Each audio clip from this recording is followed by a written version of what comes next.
नमस्कार राष्ट्रपती महोदया। आज जागतिक महिला दिन। सर्वप्रथम आपणास जागतिक महिला दिनाच्या हार्दिक शुभेच्छा। आपला देश हा महात्मा बुद्ध आणि महात्मा गांधींच्या विचारांवरती चालणारा देश म्हणून ओळखला जातो, जे शांतीचे आणि अहिंसेचे प्रतीक म्हणून मानले जातात। आज आपली क्षमा मागून मी विनंती करते की आम्हा महिलांना आपण एक खून माफ करावा। आज देशामध्ये महिला मोठ्या प्रमाणामध्ये असुरक्षित आहेत। येणाऱ्या प्रत्येक दिवशी महिला अत्याचाराच्या घटना ह्या मोठ्या प्रमाणात वाढत आहेत। 2 दिवस आधीच भारताची आर्थिक राजधानी असलेल्या मुंबईमध्ये एका 12 वर्षीय मुलीवरती सामूहिक अत्याचार करण्यात आला। आज आपण विचार करा, 12 वर्षीय काय परिस्थिती असेल।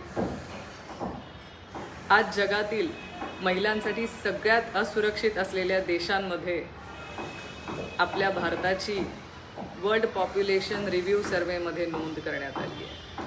आज आशिया खंडातला महिलांसाठी सगळ्यात असुरक्षित असलेला देश म्हणून आपला भारत या सर्वेमध्ये त्याचा उल्लेख आहे। आम्हा महिलांची आपणास विनंती आहे की आपण आम्हा महिलांना एक खून माफ करावा। हो, एक खून। आम्हाला खून करायचा आहे ह्या अत्याचारी मानसिकतेचा, ह्या बलात्कारी प्रवृत्तीचा आणि ह्या निष्क्रिय असलेल्या न्यायव्यवस्थेचा। राणी ताराराणी, पुण्यश्लोक अहिल्यादेवी होळकर यांनी जेव्हा देशावर आणि राज्यावर संकट उभं राहिलं तेव्हा तलवार उपसली होती।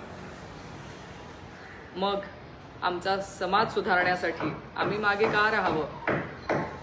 आम्हा महिलांची आपणाकडून अपेक्षा आहे की आपण हा एक खून आम्हाला माफ कराल। आणि हेच आजच्या जागतिक महिला दिनानिमित्त आम्हा सगळ्या महिलांना आपल्याकडून भेट असेल।